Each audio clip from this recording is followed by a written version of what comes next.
오늘은 창세기 28장의 말씀을 묵상합니다.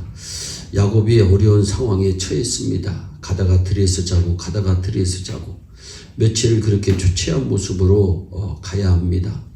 그러다 한국 베델에 이르러 돌 하나를 주워서 베고 누웠습니다. 쓸쓸하고 고독하게 누워있다 잠이 듭니다. 여러분, 잠자는 시간은 낭비가 아닙니다. 잠자는 시간은 축복입니다. 잠은 반드시 자야 합니다. 잠자는 시간에 피곤이 풀어지고 몸이 회복됩니다.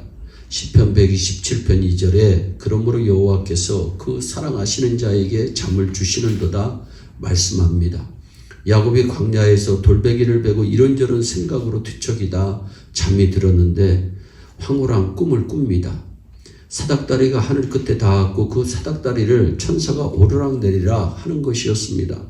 야곱이 와 하며 사닥다리 꼭대기를 보니 그 위에 하늘의 하나님께서 서서 야곱을 보고 계셨습니다. 야곱, 나는 내 할아버지 아브라함의 하나님이고 내 아버지 이삭의 하나님이고 너의 하나님이다. 내가 너와 내 자손에게 복을 주겠다.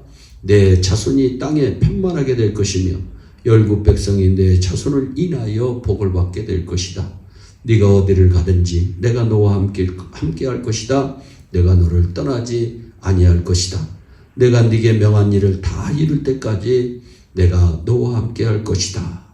하나님께서 이렇게 야곱을 축복하여 주셨습니다. 깨어보니 꿈입니다. 그러나 야곱은 왠지 마음이 편안합니다. 내가 나쁜 짓을 했지만 아버지와 형을 속이고 축복을 받았지만 하나님께서 나를 떠나지 않고 나와 함께 계시는구나. 언제 형이 와서 죽일지 몰라도 하나님의 약속을 직접 들으니 하늘문이 열려 자기에게 비치니 마음이 참 편안합니다. 광야에 있었지만 하나님의 임재를 가득히 느낍니다. 아무도 없는 빈들이지만 더 이상 외롭거나 두렵지 않았습니다. 나 혼자 돌베개를 베고 누워 있는 줄 알았더니 아니었구나. 인가도 없는 쓸쓸한 광야이지만 거기가 천국같이 좋았습니다. 높은 산이 거친 들이 초막이나 궁궐이나 내주에서 모신 그곳이 그 어디나 하늘나라. 야곱은 너무 좋아서 흥분했습니다. 여러분도 은혜로운 꿈을 꾸며 주무시기를 바랍니다. 오늘 여기에서 우리가 깨닫게 되는 것이 있습니다. 우리가 편안하게 사는 것만이 복이 아니라는 겁니다. 야곱이 일생 아버지와 어머니를 통해 하나님에 대한 말씀을 들었지만 자기가 하나님의 말씀을 직접 들은 것은 이때가 처음이었습니다. 하늘문이 열리고 천사가 오르락내리락 하는 환상을 보고 좋아한 것은 이때가 처음입니다. 인생의 역경과 두려움과 공포 속에 있을 때 그는 체험합니다. 우리가 편안하게 사는 것만이 복이 아닙니다. 내 사업이 잘되고 내 자녀가 잘되고 형통한 것만이 복이 아닙니다. 영적으로 보면 오히려 어렵고 힘들고 아플 때 이런 것이 있을 때 복이 됩니다.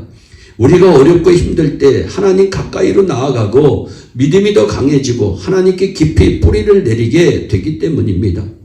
야곱의 인생 행로를 보면 어렵고 힘들 때 하나님께서 더 가까이 오셔서 만나주시고 더 큰 영적 은혜를 주신 것입니다. 광야에서 돌베개를 베고 쓸쓸하게 누워있을 때 하나님의 음성을 듣습니다. 칼을 든 영이 자기를 죽이러 400명을 데리고 올 때 하나님을 만납니다. 온 가족이 세겜에서 전멸당할 위기를 당했을 때 하나님의 음성을 듣습니다. 형통하고 편안할 때는 경험하지 못한 은혜를 어렵고 힘들 때 야곱은 경험합니다. 여러분의 앞길이 형통하기를 축원합니다. 그러나 여러분이 역경과 공경을 만나고 원하지 않는 상황에 서 있어도 낙심하지 마세요. 절망하지 마세요. 그럴 때 하나님께서 더 가까이 오셔서 더 큰 은혜를 주시고 더 큰 미래를 열어주심을 믿으시기 바랍니다. 그리고 야곱은 그 쓸쓸한 광야에 혼자 있는 줄 알았지만 거기에 하늘문이 열렸고 천사가 오르락내리락 했고 하나님이 보고 계셨습니다. 우리는 오늘의 야곱입니다. 언제나 우리에게는 하늘문이 열려있는 것입니다. 스가랴 2장 8절에 너희를 범하는 자는 그의 눈동자를 범하는 것이라고 하는 은혜의 말씀이 있습니다. 하나님께서 이스라엘 백성은 내 눈동자다. 하나님의 백성을 건드리는 것은 내 눈동자를 건드리는 것이다. 이렇게 말씀해 주신 것입니다.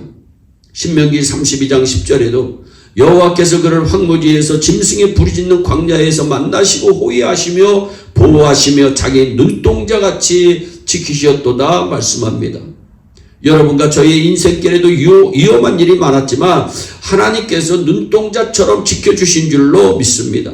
하나님께서 보시고 또 천사를 보내어 지켜주시니 감사합니다. 여러분, 천사는 능력이 있습니다. 천사의 능력이 얼마나 큰지 역대하 32장 21절에 보면 하나님께서 한 천사를 보내시어 아수르 군사 18만 5천 명을 죽이십니다. 삼손은 비록 장사이지만 1000명을 죽이고 쓰러졌습니다. 그러나 천사는 18만 5천 명을 죽이고도 피곤해하지 않았습니다. 그런데 히브리서 1장 14절 말씀해 보세요. 모든 천사들은 부리는 영으로서, 하나님께서 부리는 영으로서 구원 얻을 후사들을 위하여, 우리들을 위하여 섬기라고 보내심이 아니뇨라고 말씀합니다. 할렐루야. 이 세상에 천사가 꽉 차 있습니다. 우리 주변에 많은 천사들이 있는데 모두 우리를 섬기고 돕기에 있다고 성경은 말씀합니다. 그러니 담대히 사시기를 바랍니다. 언제나 하늘문이 열려 있고 천사가 함께 있고 하나님께서 지켜보시는 것을 기억하시기 바랍니다. 우리가 하나님의 뜻을 따라갈 때 하나님께서 도우시고 천사가 도와주셔서 걱정이 없습니다. 시편 3편 6절에 천만인이 나를 둘러치려 하여도 나는 두려워 아니하리로다. 우리에게는 무기가 있습니다. 하나님께서 우리의 무기이고 우리의 방패이십니다.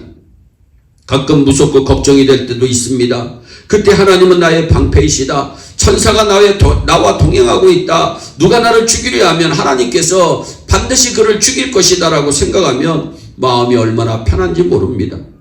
여러분이 계신 곳에 하늘문이 열려 있습니다. 천사가 함께 있습니다. 언제까지 있습니까? 영원토록입니다. 시편 48편 14절에 이 하나님은 영원히 우리 하나님이시니 우리를 죽을 때까지 인도하시리로다. 아멘. 하나님께서는 언제 어디서나 우리와 함께 하십니다. 우리를 눈동자처럼 사랑하십니다. 우리가 형통할 때도 축복하시지만 고난 당하실 때에는 더 가까이에서 우리를 도와주시고 더 잔잔하게 우리에게 말씀해 주십니다.